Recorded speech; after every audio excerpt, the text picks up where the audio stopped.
Selamat pagi dan salam sejahtera untuk kita sekalian.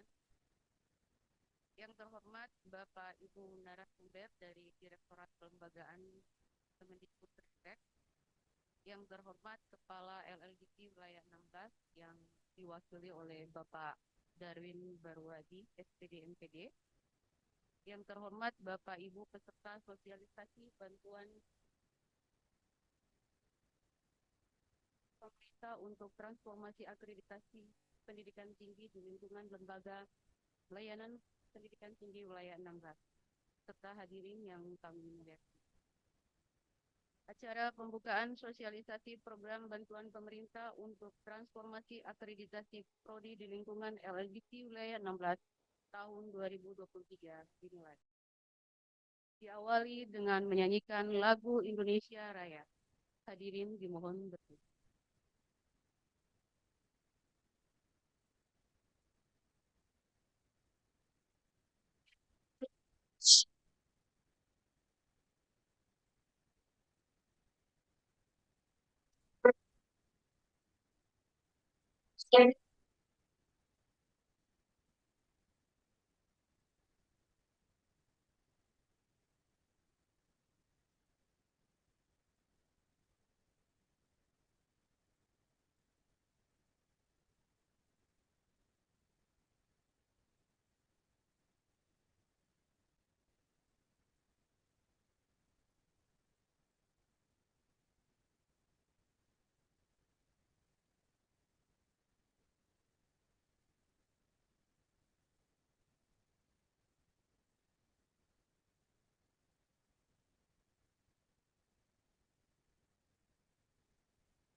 Bapak Ibu hadirin yang berbahagia, agar acara kita pagi ini berjalan lancar dan tetap dalam lingkungan Allah Subhanahu wa Ta'ala, kita masuk pada pembacaan doa. Doa akan disampaikan oleh Bapak Yahya Anto. Kepada Bapak kami persilakan.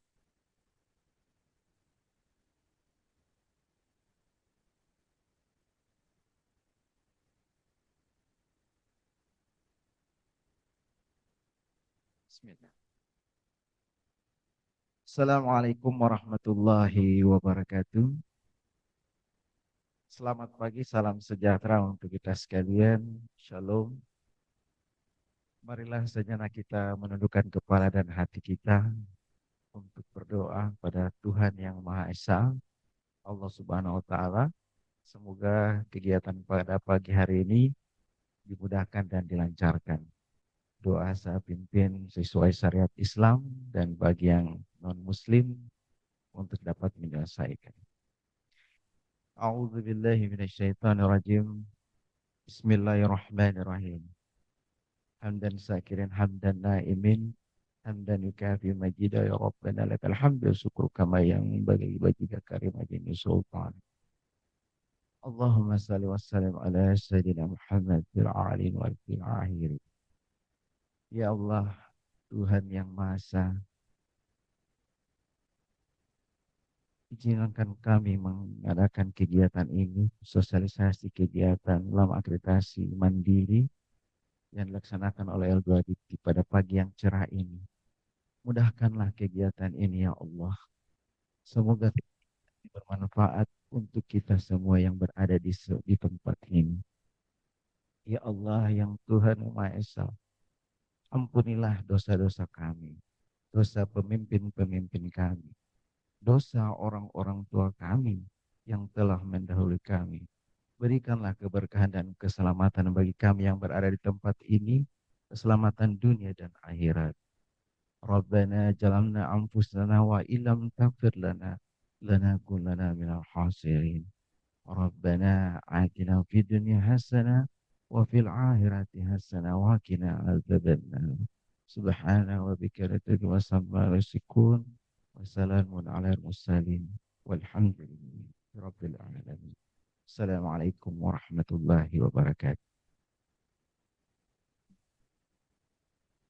Terima kasih Pak Yahya.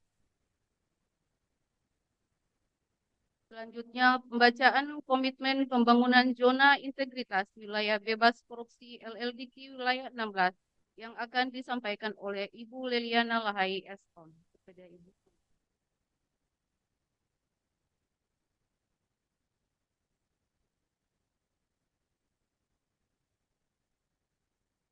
Komitmen pembangunan zona integritas wilayah bebas korupsi LLDK wilayah 16.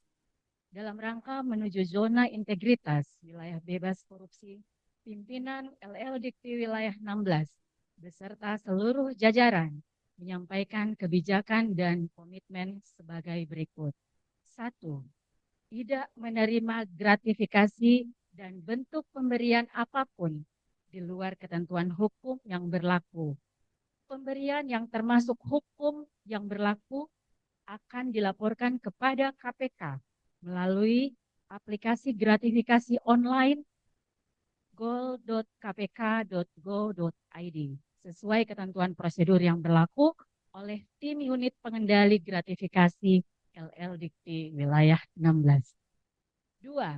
Apabila diketahui ada kegiatan yang terindikasi sebagai tindak pidana korupsi, kolusi, dan nepotisme di lingkungan LLDK wilayah 16, silahkan dilaporkan melalui layanan aspirasi pengaduan online rakyat atau lapor melalui tautan lapor.go.id.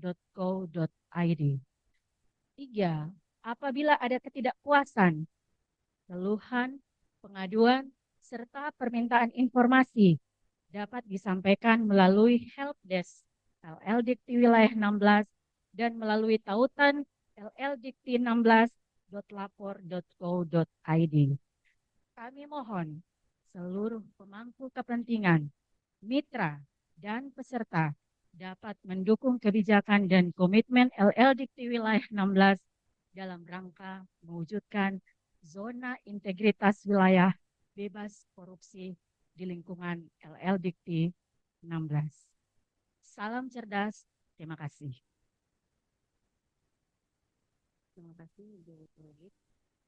Hadirin yang kami muliakan, acara selanjutnya sambutan dari Kepala Lembaga Layanan Pendidikan Tinggi Wilayah 16 yang diwakili oleh Ketua Tim Kelembagaan LLDK Wilayah 16 sekaligus membuka acara sosialisasi program bantuan pemerintah untuk transformasi akreditasi prodi di lingkungan LLDK Wilayah 16 tahun 2023.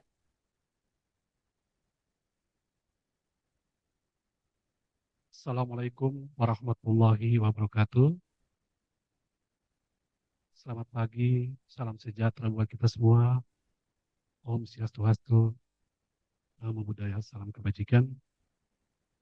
Yang terhormat Bapak Ibu narasumber dari kelembagaan Kemdikbud Dikti-Ristek Kemdikbud RI, yang kami hormati Bapak Ibu pimpinan PTS, Ketua Badan Penyelenggara, Ketua Program Studi, Ketua Penjaminan Mutu di lingkungan LLDK wilayah 16, serta hadirin yang berbahagia. Puji syukur mari sama kita panjatkan kehadirat Tuhan Azza wa Jalla, karena pada pagi ini kita masih diberikan kesempatan, kekuatan dalam rangka menghadiri acara sosialisasi bantuan pemerintah untuk transformasi akreditasi pendidikan tinggi di lingkungan LLDK wilayah 16. Bapak Ibu yang saya hormati, pertama-tama izinkan saya menyampaikan permohonan maaf dari Bapak Kepala LLDikti, Bapak Munawir Sajali Rajak, yang pada kesempatan ini belum bisa hadir di tengah-tengah kita, karena bersamaan dengan kegiatan ini, beliau ada penugasan lain di Universitas Kalbar terkait dengan KIP. Olehnya menunjuk kami selaku Ketua Tim Pokja Kelembagaan untuk mewakili beliau dalam kegiatan sosialisasi ini.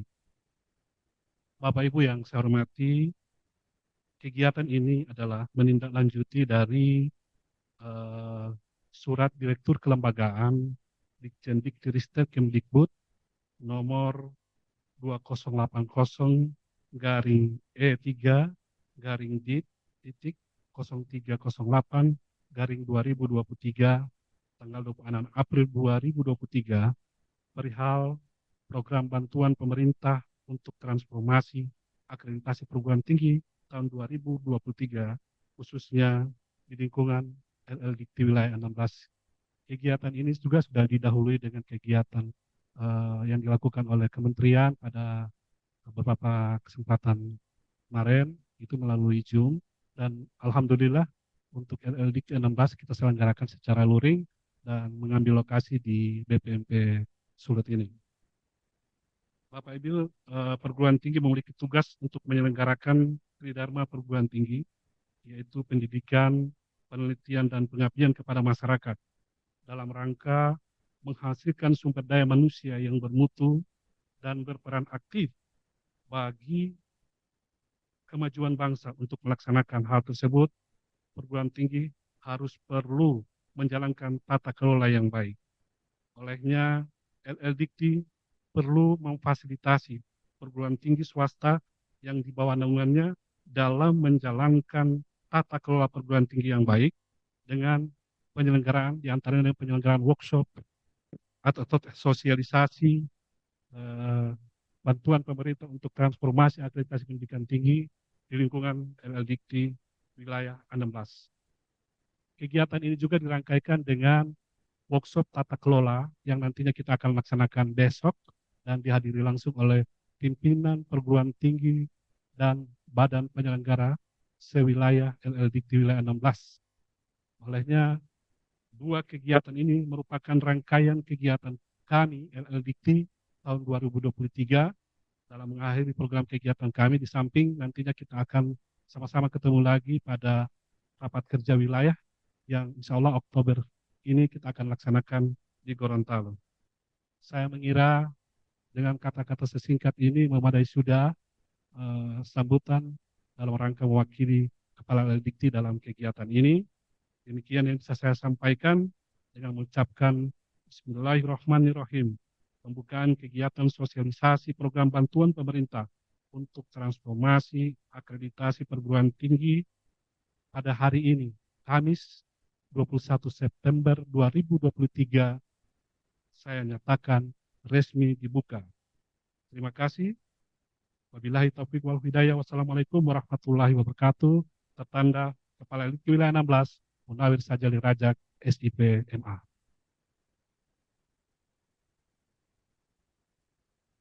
Terima kasih.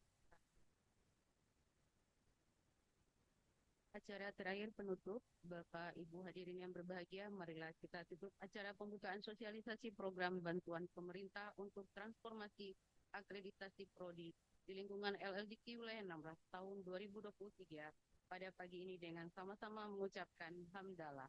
Alhamdulillahirabbil alamin. Acara selanjutnya Ibu Patra. Acara selanjutnya saya serahkan ke Ibu Patra sebagai moderator pada kegiatan pagi ini.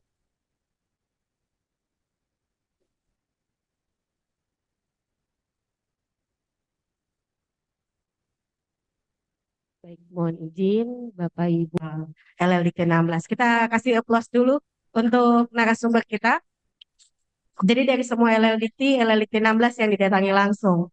Jadi sekedar informasi Bu, bahwa tahun lalu di 2022 kami mengikuti kegiatan sosialisasi juga. Ada beberapa kampus yang mendaftar.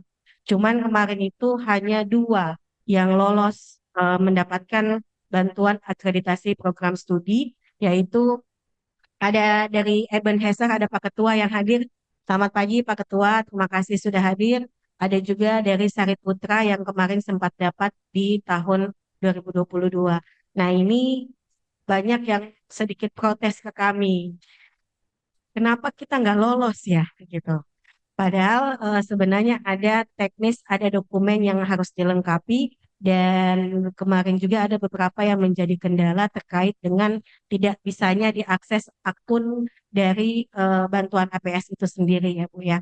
Jadi Bapak Ibu eh, sekali lagi saya perkenalkan di samping saya ada Ibu Yosepin. Ini beliau yang bertanggung jawab terkait dengan bantuan akreditasi program studi di kementerian dan ada Mas Dean bersama tim yang sudah hadir pada pagi ini. Saya izin memulai untuk mempersingkat waktu. Nanti bagi Bapak Ibu yang ingin bertanya, diskusi akan kami buka setelah pemaparan dari Ibu Yosefin dan juga dari Mas Dian jika ada tambahan. Terima kasih. Selanjutnya saya serahkan langsung. Dipersilakan Ibu.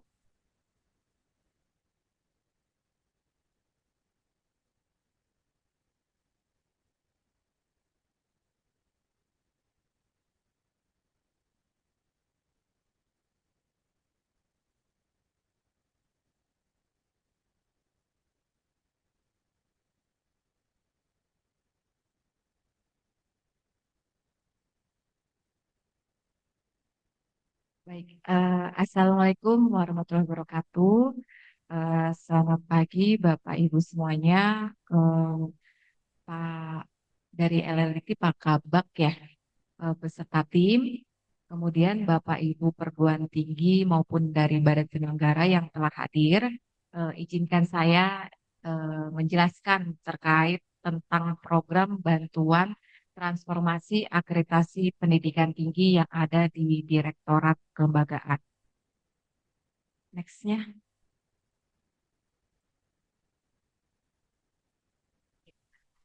Pertama-tama mungkin saya akan sedikit bercerita ya, menjelaskan terkait latar belakang serta tujuan dari program bantuan transformasi akreditasi pendidikan tinggi ini. Berawal dari amanah Undang-Undang 12 tahun 2012 yang mana pada pasal 53 menyebutkan terkait penjaminan mutu pendidikan tinggi itu dimulai dari akreditasi, yang mana akreditasi itu dilaksanakan oleh BAN PT maupun LAM PT. Nah, pada saat ini LAM PT itu sudah ada 6 yang berdiri dan memperoleh izin dari kementerian. Dan karena sudah ada LAM PT ini, maka kementerian dalam hal ini Dikti mendukung serta mendorong transformasi yang dilakukan dari BAN PT kepada LAM guna berjalannya sistem penjaminan mutu yang baik dan juga pada tahun 2022 lalu seperti yang tadi disampaikan oleh Bu Ata ya, eh, Direktorat Kelembagaan sudah menyelenggarakan terkait bantuan ini. Dan memang pada tahun 2022 lalu itu baru pertama kali karena memang LAM itu juga banyak yang berdirinya baru tahun 2022 dilakukan dan dilaksanakan akreditasinya di LAM sehingga pada tahun 2022 kebijakan kementerian timbullah program bantuan akreditasi ini dan melihat euforia kemudian usulan dan perguruan tinggi PTS yang mendapatkan sehingga pada tahun 2023 ini dilaksanakan kembali terkait program bantuan transformasi akreditasi pendidikan tinggi ini. Dan tujuannya sih sebenarnya ingin meringankan ya beban Bapak Ibu PTS dalam mengeluarkan biaya karena kan sejak adanya LAM PT ini kan sehingga proses akreditasi itu ada beban biaya ya yang harus dibayarkan dari perguruan tinggi kepada LAM-nya. Dan mudah-mudahan sih dengan program ini ya benar-benar meringankan perguruan tinggi dalam melakukan akreditasi, jangan sampai gara-gara biaya mahal sehingga proses akreditasi pun tertunda ataupun tidak dilakukan. Dan selanjutnya saya akan coba menjelaskan terkait cakupan LAM apa saja sih yang bisa diakomodir dari program bantuan ini. Kalau tahun 2022 yang lalu, itu kita hanya 5 lab yang kita coba akomodir. Jadi 5 lab itu tidak termasuk lab PTKes, tapi kebijakan di 2023 ini akhirnya pimpinan mengambil keputusan untuk semua lab kita akomodir. Jadi untuk tahun 2023 ini termasuk lab PTKes bisa kita akomodir untuk bantuan. Jadi ada 6 lab PTKes, lab teknik, lab infokom, lab sama, lab pendidikan, dan lab Enba. Dan nanti kan juga akan ada lab-lab baru yang sedang berproses di kementerian, sehingga mungkin nanti apabila sudah terbit ataupun sudah ada izin operasional lab baru, mungkin di tahun-tahun selanjutnya terkait program ini masih ada dan bisa mengakomodir lab-lab baru juga. Kemudian terkait bantuan transformasi akreditasi pendidikan tinggi ini diperuntukkan bagi perguruan tinggi yang telah mengusulkan atau mengajukan reakreditasi ke LAMPT. Gitu. Dan karena ini merupakan bantuan pemerintah, maka diberikannya pun dalam bentuk dana penggantian atau partial reimburse dari total biaya yang telah dibayarkan oleh perguruan tinggi kepada LAM. Kemudian selanjutnya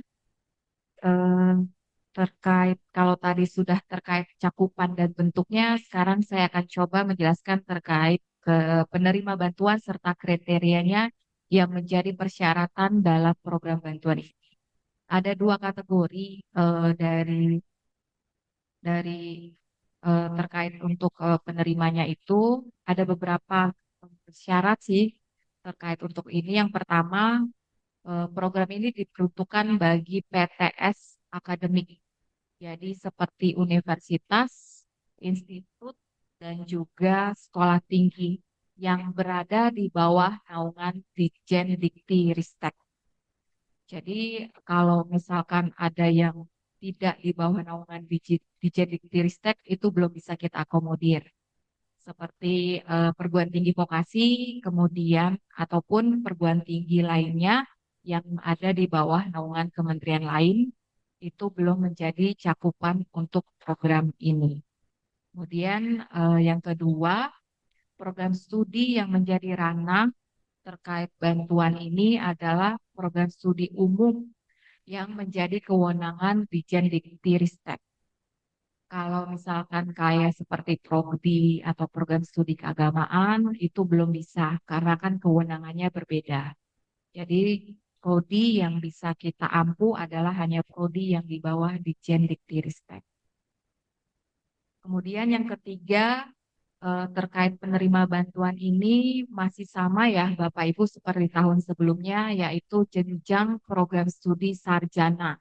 Jadi S1. Kalau di luar S1 seperti vokasi D3 atau D4, kemudian magister, doktor atau profesi belum bisa gitu. Jadi kebijakannya masih sama hanya untuk sarjana atau S1 saja. Gitu. Di luar itu belum bisa kita akomodir. Dan yang terakhir ini yang paling penting ya Bapak Ibu bahwa prodi atau bantuan ini tuh diperuntukkan bagi prodi yang masa akreditasinya berakhir di 2023. Jadi kalau misalkan ada yang akreditasinya baru berakhir di 2024, misalkan Januari, kan sudah bisa mengajukan ya reakreditasi ke LAM. Dan itu diajukannya di tahun ini. Itu belum bisa kita akomodir. Jadi memang benar-benar yang masa akreditasinya habis di 2023. Jadi kita fokuskan kepada prodi-prodi yang akreditasinya berakhir di 2023. Ataupun apabila ada prodi baru yang terbit SK izin operasionalnya itu baru di 2021. Sehingga kan ada diberi waktu masa 2 tahun untuk proses akreditasi. Dan itu kan kalau terbit di 2021 berarti 2023 harus melakukan akreditasi. Dan itu bisa kita akomodir untuk program bantuan ini. Jadi ada 2 ya Bapak Ibu ya.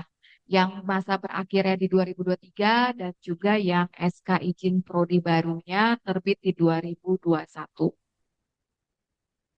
Kemudian itu kalau terkait dengan penerimanya. Sekarang saya coba jelaskan terkait kriteria dari program bantuan ini. Ada beberapa persyaratan untuk bisa mengusulkan program ini yang harus dipenuhi oleh perguruan tinggi. Yang pertama itu dan paling penting itu adalah laporan pedidikti. Kalau misalkan tahun lalu mungkin pelaporan pedidiktinya kita cross-check hanya 1 tahun terakhir ya di pelaporan pedidiktinya. Tapi untuk tahun ini kita minta supaya minimal itu paling rendah 95% dalam kurun waktu 5 tahun atau 10 semester. Jadi dipastikan bahwa pelaporan pedidikti dari perguruan tinggi Bapak Ibu semua itu sudah terisi ya Bapak Ibu ya, minimal 95%. Ataupun misalkan ada perguruan tinggi yang ternyata baru berdiri di kurang dari 5 tahun, itu juga tidak masalah. Jadi di sini juga ada ketentuan bahwa sejak perguruan tinggi atau program studi memperoleh izin operasional. Gitu. Tapi dipastikan bahwa benar-benar pelaporan pedidiktinya diisi selama minimal kurang lebih 5 tahun atau 10 semester atau setelah sejak izin operasional diberikan.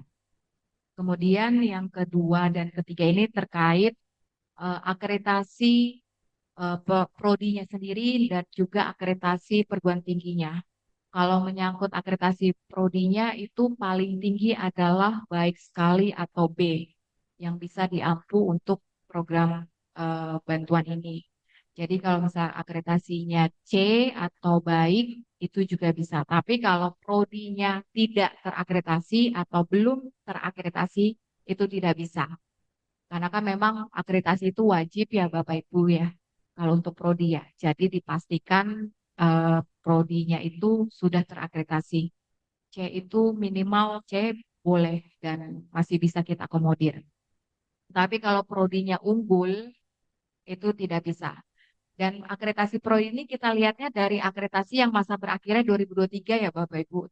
Dan mungkin kan memang dalam proses 1 tahun ini sudah ada yang melakukan reakreditasi dan keluar sertifikatnya. Dan bisa jadi tadinya baik sekali, terus keluar sertifikat baru menjadi unggul, itu tidak masalah. Yang kita lihat kan adalah yang masa akreditasinya berakhir di 2023-nya. Seperti itu ya Bapak Ibu ya.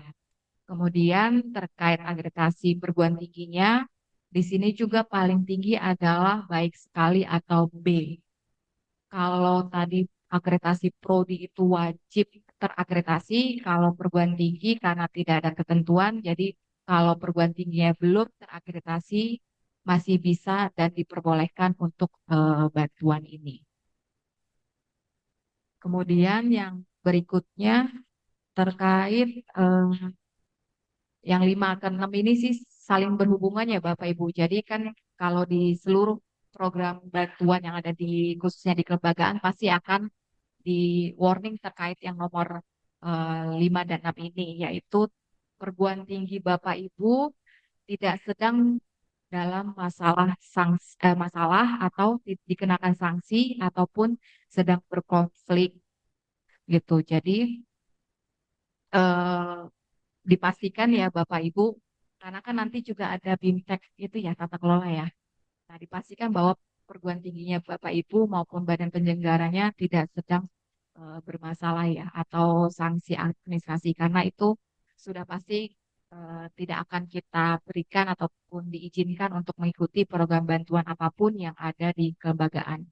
Oh ya, tadi saya kelewat ya nomor 4 itu mungkin kan di kelembagaan itu juga ada proses untuk penggabungan penyatuan ya. Mungkin Bapak Ibu ada yang sedang berproses untuk penggabungan penyatuan dan belum keluar SK-nya, itu juga belum bisa kami akomodir. Tapi kalau misalkan sudah ada keluar SK penggabungan, penyatuan, perubahan bentuk, itu silahkan bisa. Yang penting sih keluar izinnya dulu ya Bapak Ibu. Kemudian proses migrasinya itu juga harus diperhatikan karena kan dalam penggabungan penyatuan itu ada proses migrasi ya data pedidiktinya. Itu juga harus bisa dipastikan sudah selesai dan juga sudah sesuai. Sehingga kan karena sistem bantuan ini kan integrasi dengan pedidikti ya. Jangan sampai hanya karena migrasinya belum selesai, data PDDikti yang ada di sistem bantuan tidak terbaca sehingga tidak bisa untuk melakukan pengusulan untuk bantuan ini. Kemudian yang terakhir nih terkait persyaratannya, karena ini sifatnya adalah penggantian sebagian ataupun partial reimburse, maka prodi yang diusulkan itu wajib telah mengunggah dokumen akreditasi kepada LAM PT yang dituju. Kalau misalkan Bapak Ibu masih proses penyusunan borang ataupun kelengkapan dokumen dan belum mengajukan atau mengupload kepada LAM, itu belum bisa kita akomodir karena nanti bukti upload itu pasti akan kita mintakan dalam sistem bantuan ini untuk bisa diunggah ke dalam sistem. Jadi pastikan bahwa memang prodi yang akan diusulkan itu telah mengajukan kepada LAM. Kemudian selanjutnya, ya, pada slide ini saya akan digambarkan terkait dengan nilai besaran bantuan ya Bapak Ibu. Jadi ada 3 kategori besaran bantuan yang diakomodir dari bantuan ini, yaitu nilainya 30 juta, 40 juta, dan 50 juta. Dan nilai besaran ini pun berdasarkan dilihat dari jumlah mahasiswa per prodi angkatan, kemudian peringkat akreditasi program studinya, dan juga peringkat akreditasi perguruan tinggi Bapak Ibu semuanya. Dan karena ini adalah bentuknya sebagian, maka memang nilai besarannya pun tidak 100% sesuai dengan beban biaya akreditasi dari LAM ya. Karena kan biaya LAM itu berbeda-beda tiap LAM ya. Ada yang 53 dan 57, ada juga yang 80 dan 100 ya. Jadi tergantung LAM-nya. Kemudian slide selanjutnya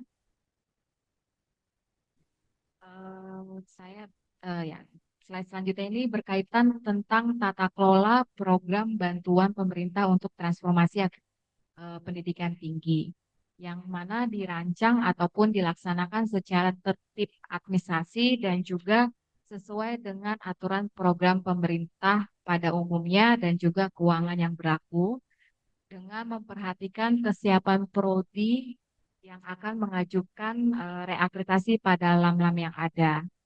Dan perlu disampaikan ya Bapak Ibu, karena program bantuan ini agak berbeda dengan bantuan pemerintah lainnya yang ada di kelembagaan, jadi Bapak Ibu tuh tidak perlu membuat proposal tertentu gitu yang harus diupload. Tapi ada beberapa dokumen kelengkapan yang memang yang harus dipenuhi sehingga penetapan penerimanya itu berdasarkan pemenuhan persyaratan kriteria yang sudah ditetapkan di dalam Juknis oleh Dirjen Diktiristek. Dan Juknis serta panduan itu pun ada di laman bantuan APS ya. Jadi sebenarnya Bapak Ibu bisa mendownload. Dan kriteria serta syarat ini kan yang tadi saya sudah sampaikan sebenarnya tidak terlalu ini ya Bapak Ibu ya, tidak ada yang sulit ya. Sebenarnya harusnya perguruan tinggi ataupun itu sudah memenuhinya. Dan sepanjang ini persyaratan apa yang kita tuangkan dalam Juknis, dipastikan sih bisa memperoleh bantuan ini. Dan ingat ya Bapak Ibu, nanti ini ada timelinenya. Jadi program bantuan ini kita tidak buka sepanjang tahun ya, karena berkaitan juga dengan pencairan. Nanti saya coba akan jelaskan terkait deadline-nya. Kemudian apabila Bapak Ibu ingin mengusulkan program bantuan ini, Bapak Ibu dapat mengupload dokumen kelengkapannya itu pada laman bantuanaps.kemdikbud.go.id. Selain terkait usulan dalam laman tersebut, Bapak Ibu bisa melihat status verifikasi ataupun evaluasi dokumennya dan juga serta pengumuman penetapan penerimanya pada laman semua itu bisa diakses. Dan untuk saat ini sih pengumuman penetapannya sudah sampai gelombang kedua dan nanti akan menyusul gelombang 3 dan berikutnya. Kemudian dan karena ini adalah program bantuan pemerintah, jadi sesuai dengan ketentuan, penerima bantuan itu wajib membuat laporan akhir ya Bapak Ibu, tapi karena ini sifatnya tidak ada proposal dan juga hanya bantuan yang pembes, maka laporan yang dibuat itu adalah laporan update ataupun progres akreditasi yang dilakukan di LAM. Karena kan proses akreditasi itu ada beberapa tahapan ya. Ada AK, asesmen kecukupan, kemudian kalau lolos dia langsung ke AL, asesmen lapangan, baru bisa diterbitkan atau tidak. Jadi nanti di akhir tahun 2023 pada bulan Desember biasanya kita minta Bapak Ibu penerima itu untuk bisa melaporkan progres proses akreditasinya.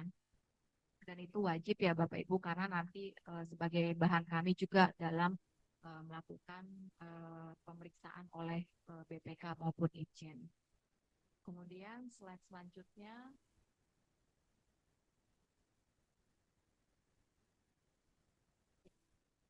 Kalau tadi sudah terkait syarat kemudian penerimanya, ini berkaitan dengan dokumen-dokumen yang harus diupload ataupun dibuat oleh Bapak Ibu perguruan tinggi. Ada dua yang kita bagi dari yang pertama dari sisi dokumen perguruan tinggi, ada 3 dokumen yang wajib Bapak Ibu perguruan tinggi upload. Yang pertama terkait surat permohonan bantuan transformasi akreditasi program studi yang ditandatangani oleh pimpinan perguruan tinggi Bapak Ibu.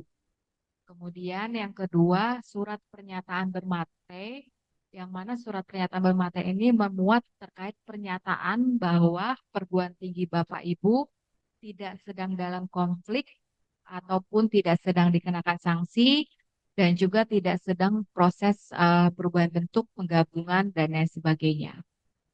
Dan nanti ini surat pernyataan ini biasanya ditandatangan oleh Ketua Badan Penyelenggara dan juga pimpinan perguruan tinggi. Kemudian yang terakhir, surat kesanggupan mengikuti akreditasi yang berisikan perguruan tinggi itu sanggup untuk menyelesaikan proses akreditasi sampai dengan terbitnya sertifikat akreditasi. Itu. Jadi diharapkan ketika Bapak Ibu mendapatkan program bantuan ini, ya proses akreditasinya harus bisa terbit sertifikat ya Bapak Ibu, jangan sampai nanti putus di tengah-tengah jalan. Kemudian untuk ketiga surat ini sebenarnya sudah ada formatnya dan mohon agar Bapak Ibu bisa mengikuti format yang ada ya, dan format ini tertuang dalam panduan. Jadi kalau misalkan nanti ada hal-hal yang belum sesuai dengan format yang sudah kita tetapkan, biasanya kita akan mengembalikan ke perguruan tinggi untuk bisa disesuaikan dengan format.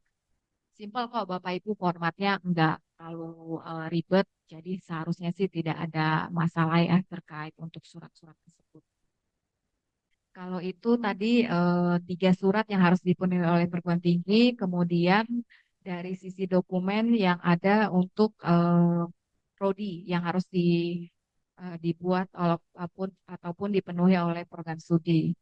Yang pertama itu adalah scan sertifikat akreditasi program studi lama. Jadi yang diupload itu adalah sertifikat akreditasi yang masa akreditasinya berakhir di 2023. Bukan sertifikat baru yang baru keluar dari LAM. Jadi benar-benar yang diupload adalah scan yang sertifikat lamanya ya Bapak Ibu. Kadang ada sertifikat barunya yang diupload. Nah itu biasanya kita kembalikan perguruan tinggi, kita mintakan untuk direvisi agar yang diupload itu sesuai dengan yang masa akreditasinya berakhir di 2023. Ataupun kalau misalkan ternyata prodi baru ya, yang diupload adalah bukan sertifikat tapi SK izin operasional prodinya yang terbit di 2021.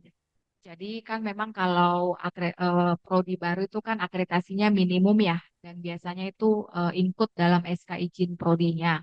Jadi SK izin prodi lah yang diupload di sistem ini. Kemudian yang kedua, mengupload scan bukti transaksi atau pembayaran ke LAM. Biasanya itu kalau dari perguruan tinggi itu nguploadnya ada yang dari M-Banking, ada juga dari bukti transaksi yang ke banknya langsung, transkrip seperti itu bisa. Yang penting sih bisa terlihat dengan jelas ya Bapak Ibu, jangan sampai hasil scannernya buram karena biasanya akan kita kembalikan lagi. Kemudian yang terakhir itu adalah upload bukti unggah pengajuan akreditasi kelamnya, dan ini biasanya dalam bentuk screenshot ya. Kan karena kan ini digital ya Bapak Ibu kan kalau kelamnya. Jadi screenshot bukti unggahnya itu bisa Bapak Ibu screenshot, kemudian itulah yang diupload dalam sistem. Jadi eh, itulah beberapa dokumen ataupun surat yang harus Bapak Ibu penuhi dalam mengusulkan bantuan akreditasi ini.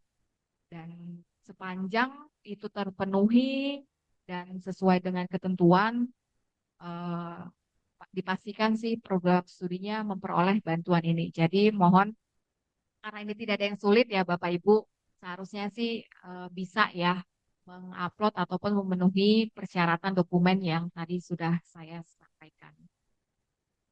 Kemudian selanjutnya, nah ini terkait alur ataupun proses yang dilakukan dalam program bantuan APS ini.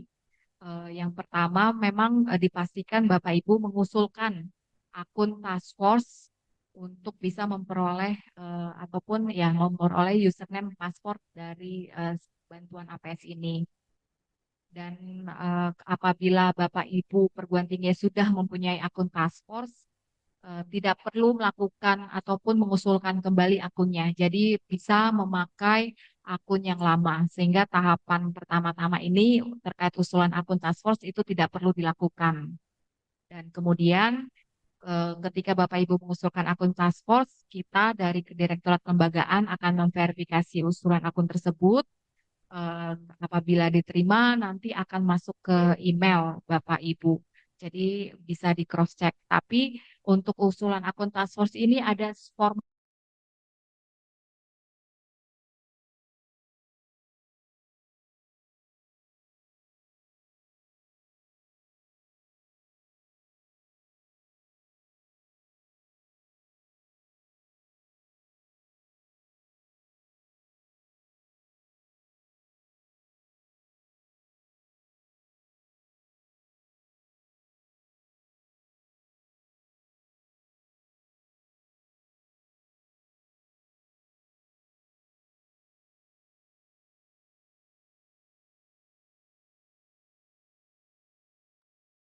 di sistem, apakah dokumennya sudah terverifikasi atau ada hal yang harus direvisi dokumennya. Kalau statusnya itu revisi dokumen, itu kita kembalikan ke perguruan tinggi. Jadi perguruan tinggi harus merevisi dokumen yang kita tandai revisi. Tapi tidak perlu semua dokumen ya Bapak Ibu, hanya dokumen yang direvisi saja yang diupload ulang.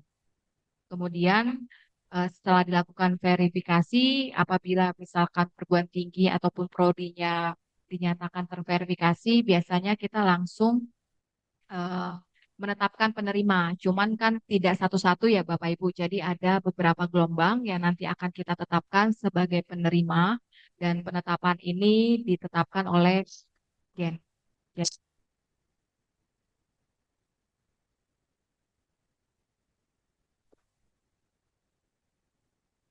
Kemudian terakhir, slide selanjutnya. Ini terkait timeline ataupun deadline yang harus highlight itu terkait usulan bantuan ini.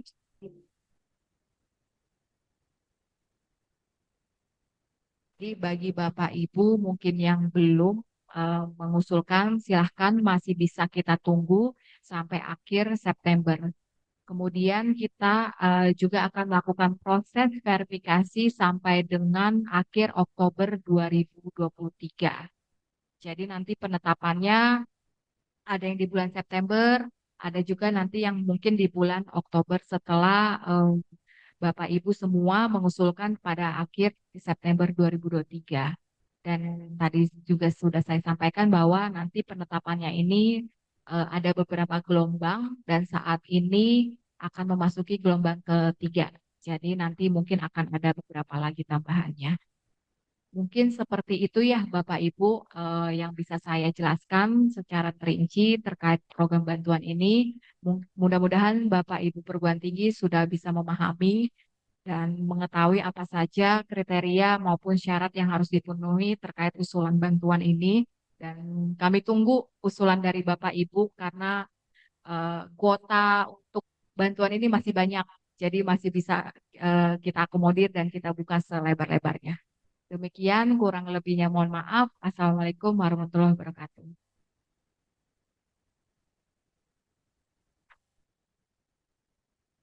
Baik. Di applause lagi. Siap. Saya bold yang kalimat terakhir ya. Kuotanya masih banyak. Berarti masih banyak kesempatan selama dokumen-dokumen yang diminta terpenuhi ya Bu ya. Oke, saya sebelum kita nantinya ini sudah ada beberapa di surat undangan kami juga. Kami menyampaikan bagi yang sudah siap dokumen-dokumennya itu mungkin bisa kita unggah di sesi sebentar. Dan kalau misalnya ada kendala seperti ada beberapa kemarin case terkait dengan pelaporan PDDT-nya, kemudian juga ada beberapa pertanyaan yang belum bisa kami jawab, mungkin nanti bisa didiskusikan bersama dengan tim yang sudah hadir di sini. Sesi pertama dulu. Ya, silakan. Bapak Ibu, mungkin nanti sesi tanya jawabnya setelah nanti Mas Dean nggak menjelaskan terkait sistemnya ya Bapak Ibu ya. Jadi biar clear dulu semuanya, jadi biar sekaligus atau sekalian. Berarti langsung ke Mas Den dulu ya. Sebelum kita tanya jawab, ditahan dulu Bapak Ibu.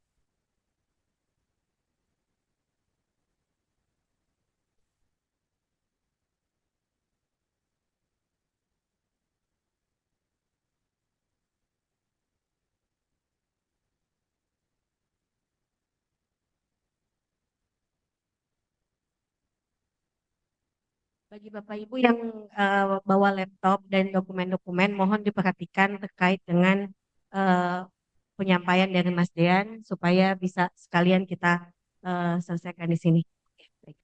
Baik, kita mulai. Mungkin di sini ada, saya memperkenalkan Mas Dimas di tim saya. Yang ini nanti kalau Bapak dan Ibu ada problem dan lain sebagainya, itu nanti bisa, pokoknya penjelasan habis ini kita workshop aja, masukin akun dan lain sebagainya. Karena sebenarnya yang paling susah itu dari dokumennya yang tadi diminta sama Mbak Evin, yang paling susah adalah kwitansi dan juga bukti sudah submit ke lab. Jadi dua dokumen itu, yang lainnya itu bisa diproduksi di kampus, tapi dua dokumen itu diproduksinya sama lab. Nah, jadi yang perlu Bapak dan Ibu buat, kejar itu adalah yang dokumen yang dari lab. Oh,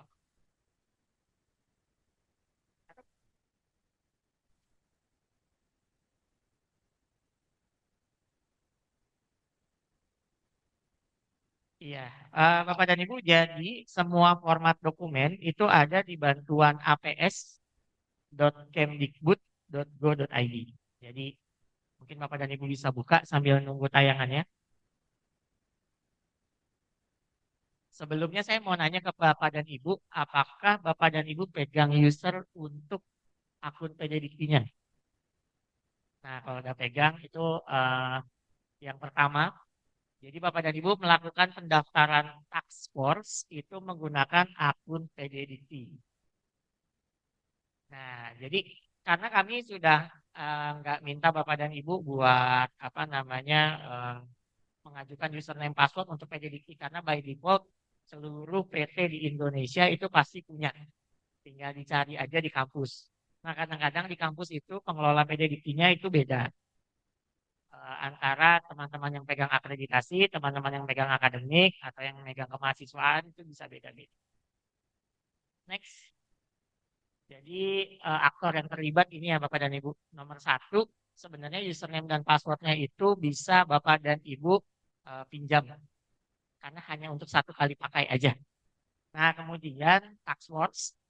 Tapi pakai istilah task force ya Bapak dan Ibu. Tapi kalau misalnya di kampus ada yang namanya kantor manajemen mutu, atau langsung di bawah wakil rektor atau kadang-kadang di sekretariat rektornya masing-masing, ya nggak apa-apa.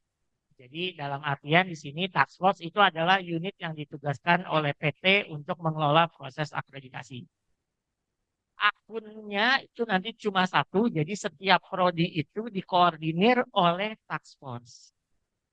Nah, kemudian yang bawa UPPS ini pembuat borang lah ya, pembuat eh, dokumen akreditasi dan lain sebagainya. Next. Nah, jadi langkahnya ada tiga alur umumnya. Yang pertama, operator PD Dikti bantu login ke aplikasi. Kemudian nanti operator PD Diktinya mendaftarkan akun Taskforce. Setelah akun Taskforce-nya diajukan, nanti akan ada proses verifikasi. Khusus buat Bapak dan Ibu yang hadir hari ini, kita verifikasi langsung. Jadi siapkan aja langsung, nanti akan langsung kita verifikasi karena eh, Bapak dan Ibu bisa login, kemudian bikin surat dan lain sebagainya. Dan kami menerima kok kalau suratnya itu dalam format digital. Jadi kalau Bapak dan Ibu pakai TTE dan lain sebagainya itu aman. Atau Bapak dan Ibu sekarang kan di kampusnya lagi pada ngantor, kirim aja suratnya, minta dicap, tanda tangan, dan lain sebagainya, langsung upload, itu nanti kita verifikasi semua. Nah, kemudian Bapak dan Ibu setelah itu teman-teman PD Diktinya boleh diminta pulang karena tidak ada urusan lagi dengan ini. Nanti Bapak dan Ibu di kampus itu langsung berurusan dengan task force karena task force-nya yang pegang akun. Setelah task force-nya login itu nanti akan ada beberapa surat-surat yang perlu diupload. Saya langsung aja ya Bapak dan Ibu. Saya ingatkan kembali next.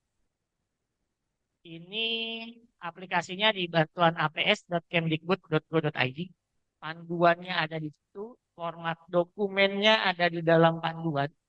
Jadi sebenarnya Bapak dan Ibu tidak perlu membuat apa-apa sih, karena udah tinggal isi aja, scan, terus upload. Nggak bikin form.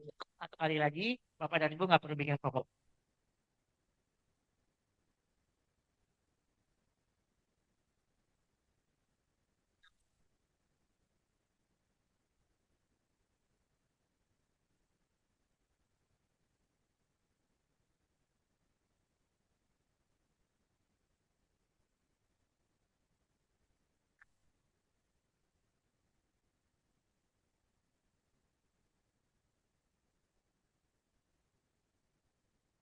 Buat sederhana. Ada.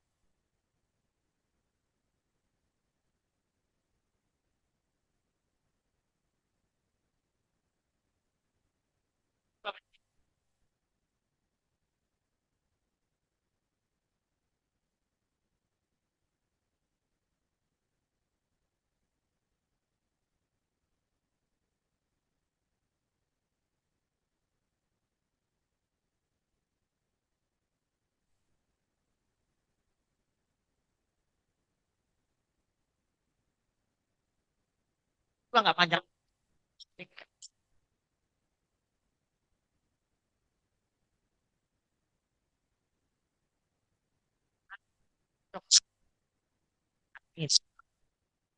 Jadi perlu dicari dulu.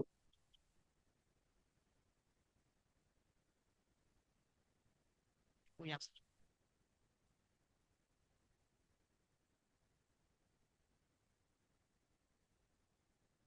perlu dikirim panduannya.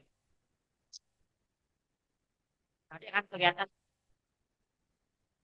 yang diterima atau yang reaktif itu apa. Kemudian dari apa, kemudian jadi nominalnya berapa dan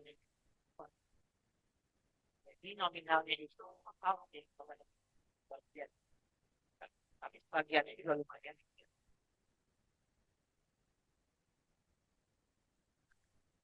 Tapi tadi yang menarik itu tadi Mbak Idin bilang kuotanya lebih banyak. Next. Ini untuk pertama kali masuk login dengan menggunakan akun PDDT. Setelah itu next aja. Nah ini Bapak dan Ibu akan kelihatan. eh, dan biasanya kalau riwayat pengajuan akun ini kenapa kami verifikasi karena takutnya ada bentrok Bapak dan Ibu. Jadi kita pengennya akhirnya itu cepat. Jadi makanya ini harusnya dibuat seperti ini. Ini ada kelihatan Bapak dan Ibu APT-nya berapa. Selanjutnya kemudian kita ngambil laporan PD di sini dibuat metode akhir ya. Walaupun kita ketiknya sampai ke belakang dan kemudian ini jumlah mahasiswanya ini kita cek ada berapa. Jadi untuk mendapatkan data di halaman ini, Bapak dan Ibu harus memastikan bahwa operator PDB-nya sudah mensinkron semua data yang ada di fitur PDB itu masuk. Nah, yang susah sebenarnya itu, apalagi Bapak dan Ibu kemarin Bapak COVID itu. Jadi ada beberapa mahasiswa yang gantung, bilang, itu kan statuskan aktif aja. Jadi memang karena kami pengen laporannya itu kami status. Nah, kemudian next lagi ini nanti ada tampilan kayak begini Bapak dan Ibu nanti slide-nya bisa dibuatkan. Intinya adalah Bapak minta untuk mengisi beberapa formulir ya setelah isi formulirnya itu akan keluar surat template-nya sesuai dengan formulir yang Bapak isi. Nah, itu tinggal dikasih surat, tinggal ditandatangani bisa mungkin buat balik dan itu pakai lagi. Nah, kemudian next saya langsung aja dokumen yang nanti next. Nah, dokumen yang perlu disiapkan itu nanti ada dua itu pada ya. Dokumen level perguruan tinggi sama dokumen level perwira. Nah, dokumen ini semuanya formatnya udah ada dua dan nanti disiapkannya dalam format PPT.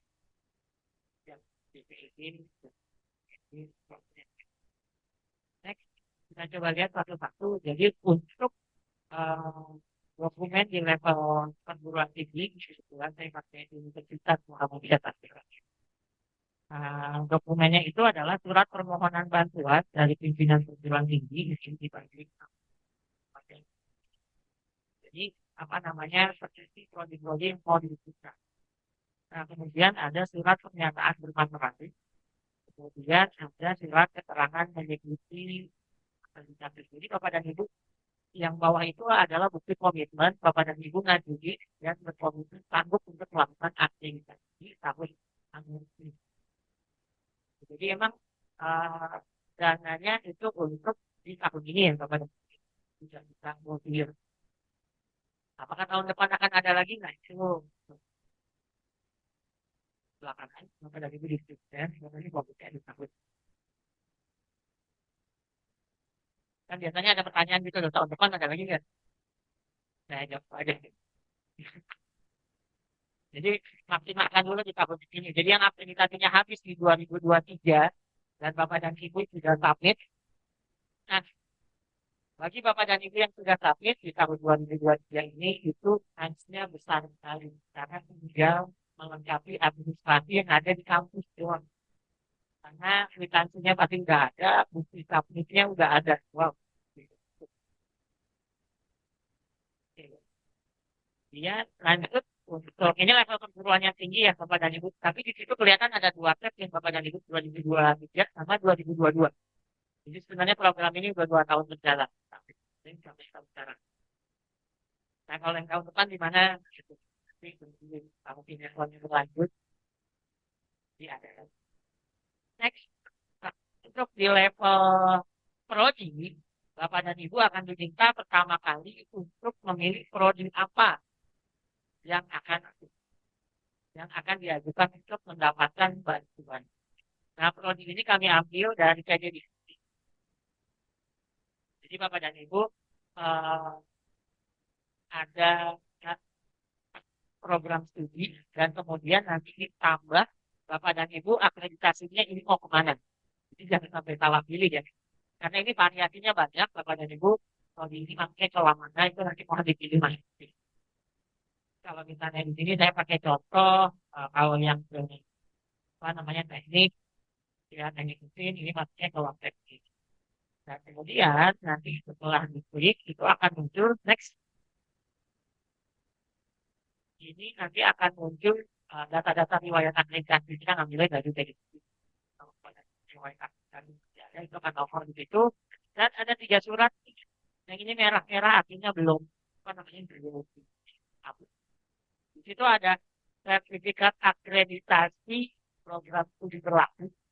Nah, jadi di situ kan ada klik ya, ini berlaku sampai tahun berapa. Nah, itu akan dicek sama teman-teman perusahaan 2023. Jadi kalau ini berlakunya masih di 2024 ya. Tapi Bapak dan Ibu, ini sertifikat sebenarnya Bapak dan Ibu kalau bilang kan kalau ini pasti tahu pas. Kemudian, nah ini yang penting itu bukti bayar lama. Jadi kemarin ada beberapa mispersepsi, ada yang kami nggak submit karena kami tunggu bantuan itu dulu. Nah itu salah. Jadi harusnya submit dulu, kemudian kelam, dan buktinya itu nanti baru dikirim kepada kita. Karena kami nggak ada proposal kepada Ibu. Kalau ada proposal, boleh skemanya dibalik. Bapak Ibu ngasih proposal, kami kasih dana, terus nanti kami bisa bertanggung jawab. Kalau ini karena tidak ada proposal, adanya adalah half payment. Jadi bukti kwitansinya inilah yang nanti penting. Khusus buat Bapak dan Ibu yang lama keteker, ada waktu submit kan ya. Setelah bayar itu kalau nggak salah dikasih waktu sampai 60 hari. 60 atau 12. Kebetulan karena saya kemarin bantu di kampus saya yang juga tekannya Bogor dan juga fakultas kedokteran, jadi saya tahu isunya. Dan kemudian akhirnya yang adalah bukti unggah. Nah, bukti unggahan ini yang penting Bapak dan Ibu, karena ada beberapa yang di sistemnya tidak mengeluarkan bukti unggah, di screenshot aja nggak apa-apa. Bahwa ini tersubmit, di screenshot saja terus nanti dikirim ke kita. Nah, jadi dokumennya itu di level prodi cuma 3, di level teknik cuma 3. Dan Bapak dan Ibu boleh mengajukan lebih dari 1 prodi. Lebih dari 1 prodi ini nanti Bapak dan Ibu tinggal pilih 1, 2, 3, siapa. Dan kemudian nanti berkas prodi itu masing-masing buat tiap prodi itu beda. Jadi 3 untuk prodi A, 3 untuk prodi B, 3 gitu. Dan satu lagi nih Bapak dan Ibu, kami melakukan pengamatan visual terhadap strata. Jadi yang kami akomodir sekarang itu hanya stratanya saja. Jadi kalau mengajukan diploma 4 atau D3 pertama di sistem itu sudah nggak ada. Tapi waktu awal-awal itu masih terbuka sih. Jadi Bapak dan Ibu nanti coba di-refresh ulang, harusnya udah nggak ada. Kemudian profesi itu belum masuk ke program ini. Contohnya yang kebidanan, Bapak dan Ibu itu kan ada profesinya ya. Yang kita biayai adalah yang S1-nya. Dan kemudian Bapak dan Ibu ada prodi yang itu tidak di bawah naungan Kemdikbud. Prodinya ya, walaupun PT-nya di bawah naungan Kemdikbud. Jadi kalau prodi-prodi keagamaan dan lain sebagainya itu ada di bawah naungan Kementerian Agama. Itu tidak kami akomodir karena apa? Memang di sana ada masalah. Buat Bapak dan Ibu yang nanya, kenapa vokasi nggak ada? Saya jawab sekarang aja. Karena itu sudah beda dirjen, beda pagu anggaran. Nah, kan biasanya ada yang nanya tuh hampir di setiap sosialisasi nanya gitu, kenapa yang vokasi nggak ada? Nah, ada yang ngurusin kelembagaan di vokasi itu ada juga. Nah, itu nanti mungkin Bapak dan Ibu bisa menanyakan.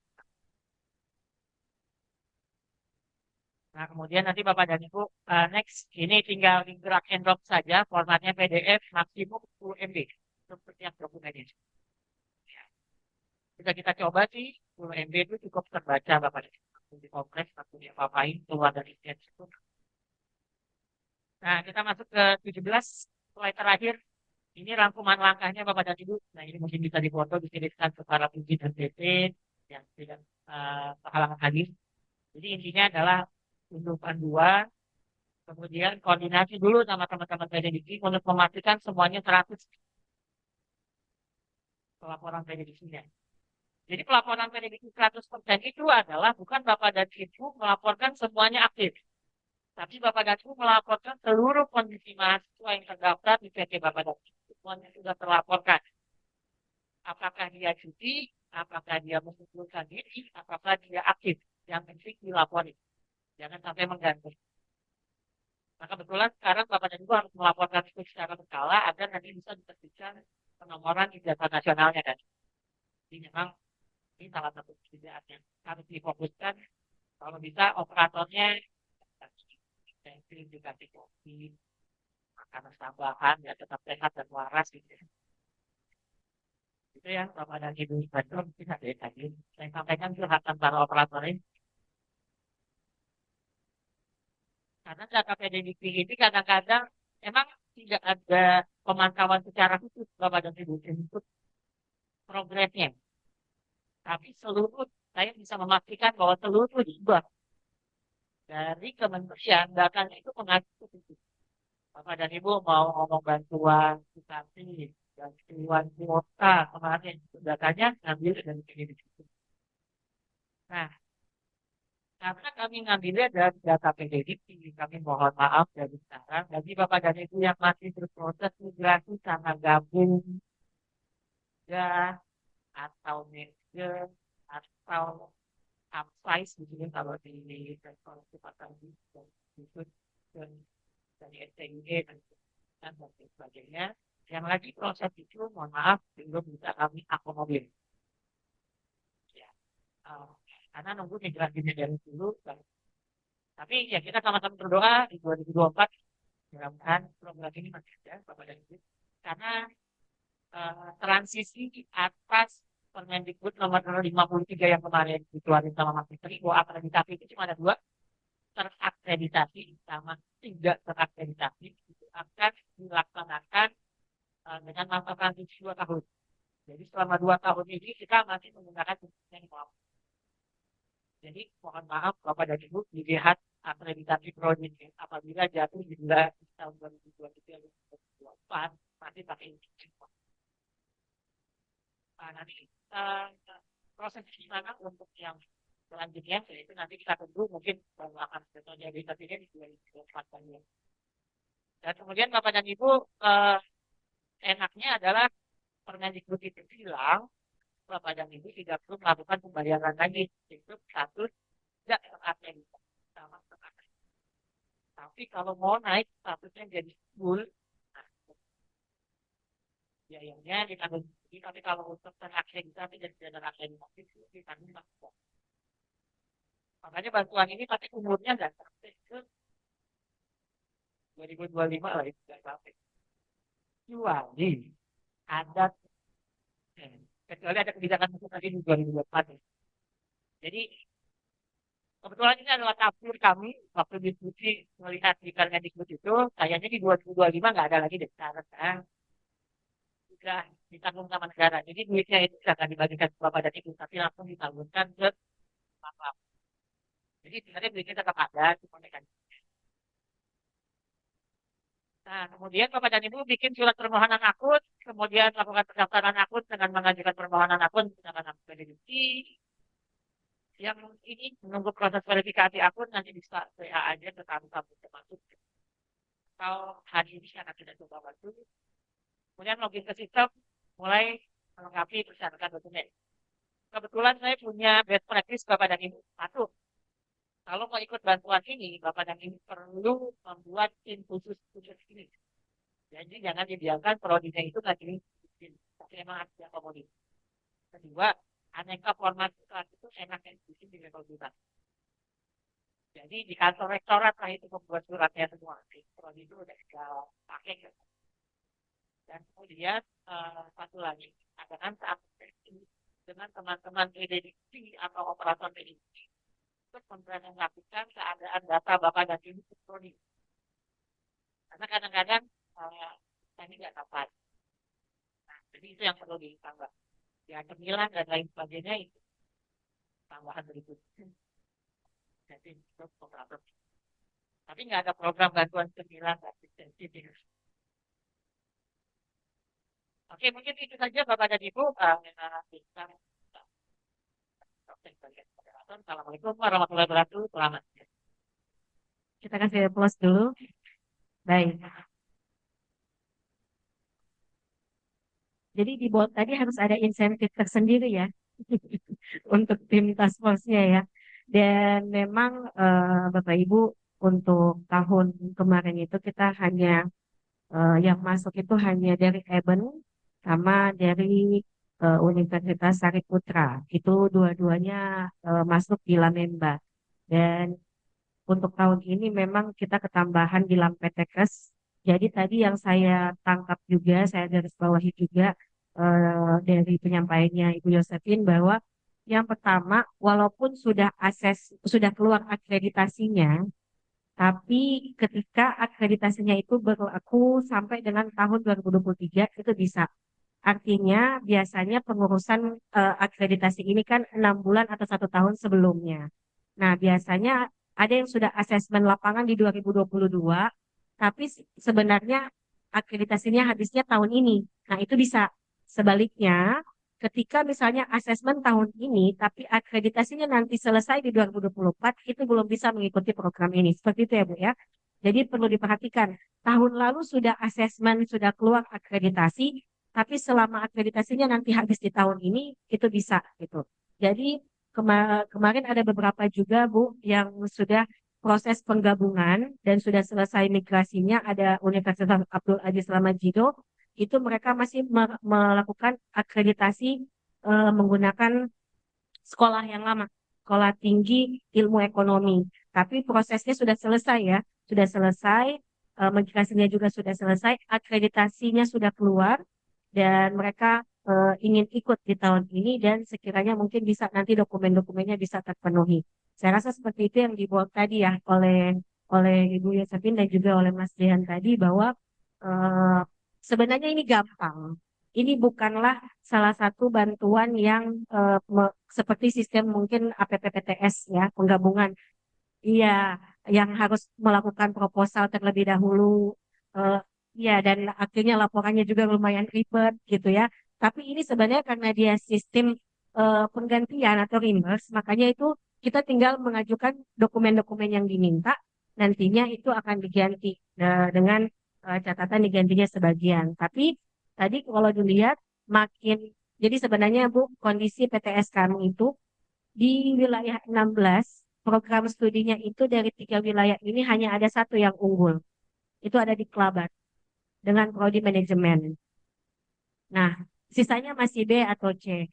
Jadi paling tidak bisa dapat 30 sampai 50 gitu bantuan. Jadi bisa dibilang belum ada program unggul dan juga memang tidak yang mengajukan terkait dengan bantuan ini. Jadi ada beberapa yang juga tanya ke saya, Bu, kalau kita belum terakreditasi gimana ya? Ya itu tadi belum bisa ya, karena paling tidak dia untuk prodi yang sudah dibuka di 2021 minimal ya, dengan dilampirkan SK atau izin pembukaan program studinya ataupun izin operasionalnya. Nah, saya rasa itu kita masuk ke tanya jawab. Saya buka 3 dulu, sabar. Sudah ada 1, bentar ya. Saya buka 1.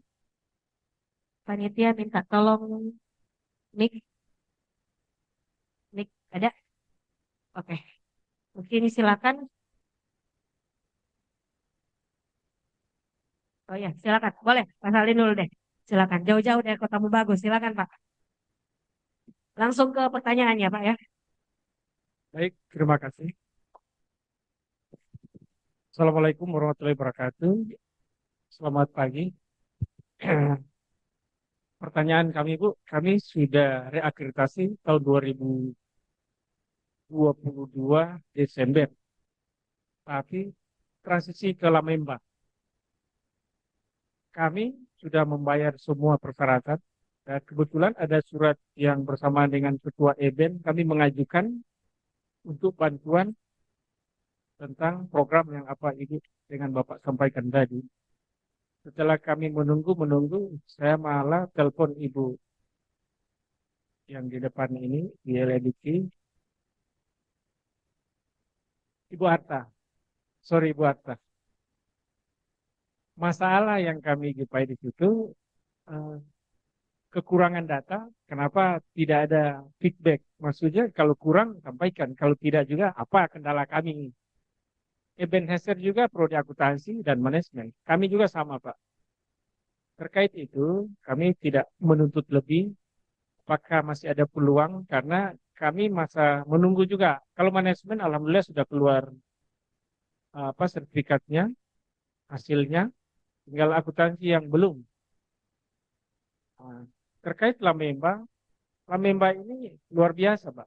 Pertama, tidak ada rekomendasi perpanjangan sementara, dia tidak mengenal itu, Pak.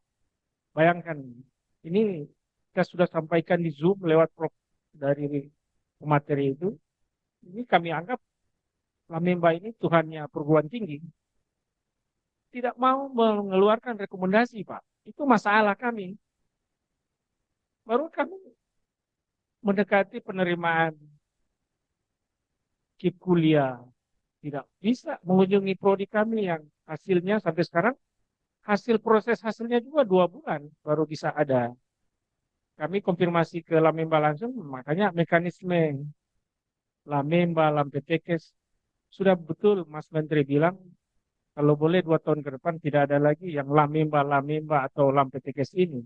Karena mengganjal perguruan tinggi yang kecil juga, tidak mengganjal sih, tapi mekanisme kerja pelayanan mereka itu terlalu berbelit-belit. Itu satu. Yang kedua, mudah-mudahan apa yang sudah disampaikan, apakah yang intinya Bu, apakah prodi kami ini masih boleh mengikuti ini? Karena 2022 Desember sudah mengajukan reakreditasi ke Lamemba. Tapi hasilnya masih transisi, belum ada sampai sekarang. Itu aja barangkali pertanyaan kami. Terima kasih. Assalamualaikum warahmatullahi wabarakatuh.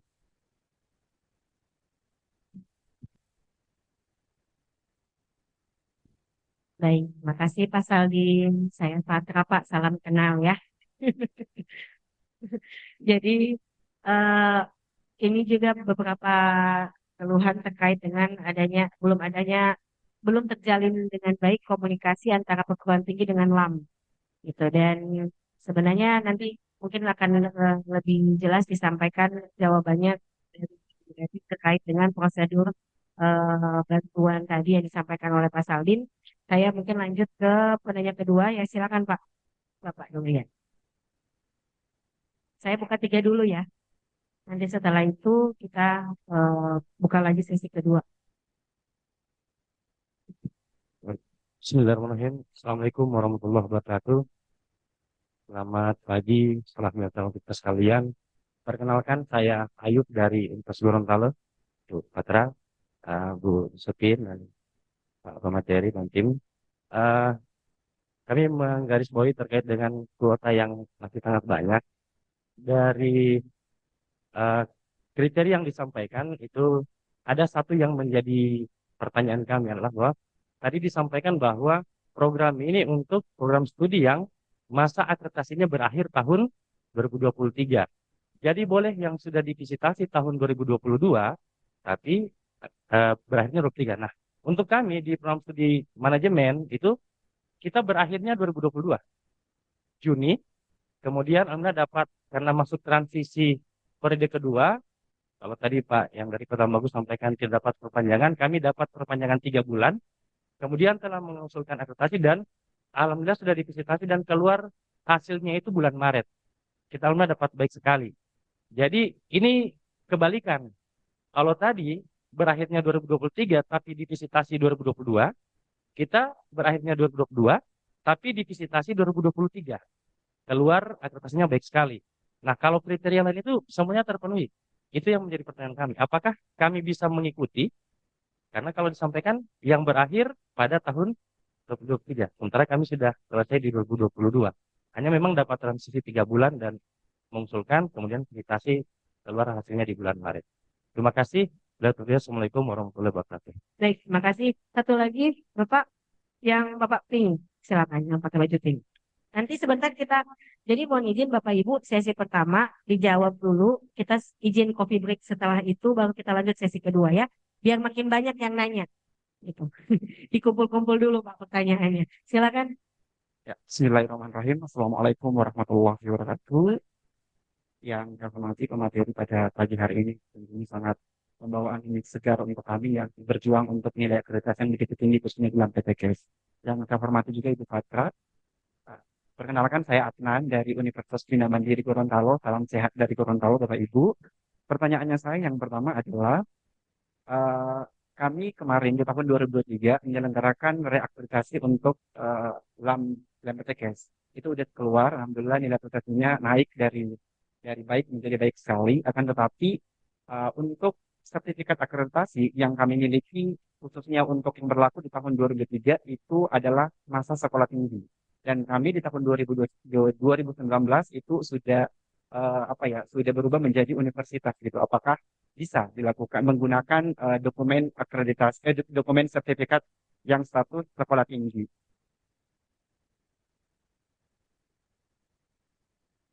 Ya. Yang berikutnya, saya sudah mengeksekusi untuk pengajuan akun. Yang pertama saya masih bertanya ini Mas, terkait dengan badan penyelenggara. Ini yayasan atau apa? Yang berikutnya, ketua pelaksana. Apakah kami pengusul atau seperti apa?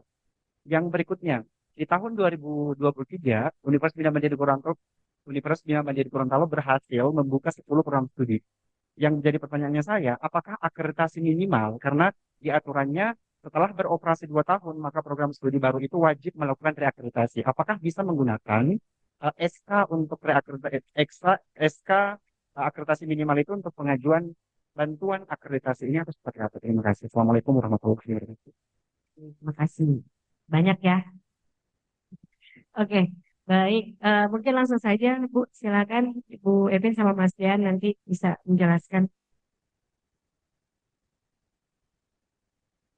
Baik, mungkin saya akan sekaligus menjawab ya, karena pertanyaannya mirip-mirip ya, Bu Ibu ya. Cuman saya akan coba menjawab pertama yang terkait tembak yang tidak puasan dan proses akreditasinya ya, Pak. Jadi memang LAM PT itu tiap tahun biasanya dievaluasi oleh Majelis Akreditasi Bank PT. Gitu. Sebenarnya sih waktu kita beberapa waktu lalu ya sosialisasi juga ada beberapa yang menanyakan terkait proses akreditasi yang ada di LAM ya Pak. Nah, kami biasanya itu di Direktorat Kelembagaan bisa bertindak atau bisa menindaklanjuti atas rekomendasi dari MA Bank PT. Kalau misalkan Bapak Ibu merasa LAM MBA itu misalnya dipersulit segala macam, coba aja Pak mengusulkan ke MA untuk bisa melakukan evaluasi. Itu karena itu sudah menjadi tugas dan kewajibannya dari MA Bank PT untuk melakukan evaluasi LAM-LAM yang berdiri. Karena rekomendasi pendirian, kemudian rekomendasi evaluasi ya, ataupun nanti pada akhirnya ternyata bermasalah dan ditutup, itu pun dari MA. Jadi kami Direktorat Kelembagaan hanya bisa menindaklanjuti ketika sudah ada rekomendasi dari SPPT. Jadi apa yang harus dilakukan kami juga belum bisa Pak, karena kan kami tidak ada rekomendasi dari MA ya Pak. Jadi kalau selama MA menyampaikan ke Direktorat Kelembagaan, Pak Direktur ini hasil evaluasi LAM ya, mohon ditindaklanjuti, itu kami bisa bergerak gitu. Jadi, dan kalau misalkan ada keluhan seperti itu ya disampaikan saja dulu ke MA Bank PT supaya dilakukan evaluasi secara menyeluruh.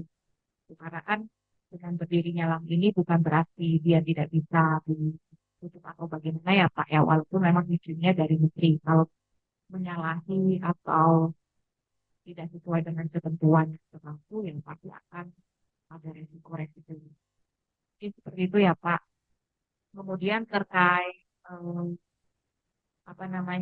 kriteria untuk bantuan ini saya sampaikan sekali lagi ya Bapak Ibu, dilihatnya kuncinya adalah masa akreditasinya. Masa akreditasi sertifikatnya adalah berakhir 2023. Walaupun dia prosesnya itu asesmen kecukupan, AL itu dilakukan di 2022, karena kan diizinkan ya secara aturan bahwa sebelum masa akreditasi berakhir minimal 6 bulan itu bisa berproses, itu tidak menjadi masalah gitu. Walaupun dilakukan di 2022, tapi sertifikat lamanya itu berakhirnya 2023. Itu silahkan diajukan gitu ya. Cuman kebalikannya, kalau merasa berakhirnya di 2022, kemudian sertifikat baru yang keluar di 2023, ya sudah pasti nggak bisa. Karena masa akreditasinya berakhir di 2022, bukan 2023. Jadi kuncinya adalah masa akreditasinya berakhir di 2023. Bagaimana dengan izin prodi baru? izin prodi baru bisa mengikuti bantuan ini kalau SK izin operasionalnya itu terbit di 2021. Ya. Mungkin kan ada SK izin operasional yang terbitnya di Desember 2020 sehingga proses penerimaan mahasiswa baru bisa di 2021. Itu silahkan bisa. Tapi kalau terbitnya di 2020 bulan Januari, tahun 2020 bulan Januari, terus lanjut ini ya nggak pasti, udah pasti nggak bisa ya, karena masa penerimaan mahasiswa pasti di tahun 2020 gitu. Jadi sepanjang izin operasional prodinya terbit di tahun 2021, silahkan mengajukan untuk program ini. Dan kalau misalkan ada penggabungan, penyatuan, kan memang sertifikat akreditasi pada sekolah, pada perguruan tinggi lamanya itu masih berlaku ya. Tahu saya kan seperti itu. Dan itu bisa dipakai dan digunakan untuk bantuan ini. Jadi kayak tadi seperti sekolah tinggi, memakai sertifikat akreditasi sekolah tingginya, walaupun sekarang sudah jadi universitas, misalkan itu masih bisa digunakan. Tapi sepanjang balik lagi masa akreditasinya berakhir di 2023. Iya, Bapak Ibu ya. Baik, ini memperjelas ya Bapak dan Ibu. Paling gampang lihat sertifikat akreditasinya dan itu tertulis berlaku sampai 2023. Mau Bapak dan Ibu sudah ngajuinnya itu di Januari kemarin 2023-nya, sudah divisit, sudah keluar juga hasilnya, itu masih boleh diajukan kepada kita. Jadi intinya adalah di tahun 2023 habisnya. Karena apa? Undang-undangnya kan bilang 6 bulan sebelum itu habis boleh diajukan kan? Saya akan lanjut. Contohnya, kalau Bapak dan Ibu nggak ngajuin 6 bulan sebelum itu, itulah yang membuat Labeba akhirnya tidak mengeluarkan rekomendasi perpanjangan sementara ya. Jadi, saya dibutuhkan oleh Bapak dan Ibu buat penerimaan. Nah, kemudian sederhana begini Bapak dan Ibu, kalau untuk yang prodi baru itu kan begitu dapat itu kan akreditasinya minimum ya, apa namanya izin operasionalnya setelah 2 tahun Bapak dan Ibu kan perlu menaikkan itu menjadi baik atau taksi gitu ya, kalau sekarang tadi baik ya, atau langsung naik ke baik sekali atau tiba-tiba jadi unggul gitu kan. Nah itu monggo silakan Bapak. Dan satu lagi tadi biasanya badan penyelenggara PTS itu biasanya yayasan gitu aja. Cara itu sebenarnya ada di perkumpulan dan lain sebagainya, tapi rata-rata dan nanti untuk transfernya itu ada kegiatan udah ngomongin transfer aja pada belum diajuin. Nah, kemudian tambahan yang terakhir Bapak dan Ibu tadi ditanyakan tentang mekanisme ini kuotanya masih sangat banyak, ditutupnya kapan berakhir. Nah kebetulan kita ngomongin kuota ini masih banyak itu ke semua di Indonesia gitu. Jadi Bapak dan Ibu lebih cepat lebih baik karena memang ini juga udah bulan September juga kita nanti akan tutup gitu. Jadi Bapak dan Ibu bagi yang teman sudah disertifikasi, sudah punya kwitansi, hasilnya apapun, yaitu langsung disambung saja kepada kita. Karena kami melihatnya dokumen terakhir itu adalah kwitansi dan bukti tampil. Nah nanti Bapak dan Ibu pas bikin laporannya itu melampirkan satu sertifikat yang terbaru apabila sudah terbit. Terus kalau misalnya belum terbit, yaitu nanti disebutkan. Dan yang dilampirkan nanti itu adalah bukti foto kerja. Itu ya Bapak dan Ibu ya tambahan. Satu dari saya. Dan tadi kan juga disampaikan bahwa program ini tidak dibuka sepanjang tahun ya Bapak Ibu. Jadi sampai dengan bulan September 2023. Jadi kalau misalkan nanti apabila Bapak Ibu ada di bulan Oktober baru mengusulkan, itu otomatis nggak akan kita verifikasi. Gitu ya. Jadi jangan sampai nanti dibilang pas kalau misalkan ya tahun depan ada lagi, iya kami sudah mengusulkan tapi tidak ada menerima, ya dilihat lagi Bapak Ibu ngupload dokumen usulannya itu kapan gitu.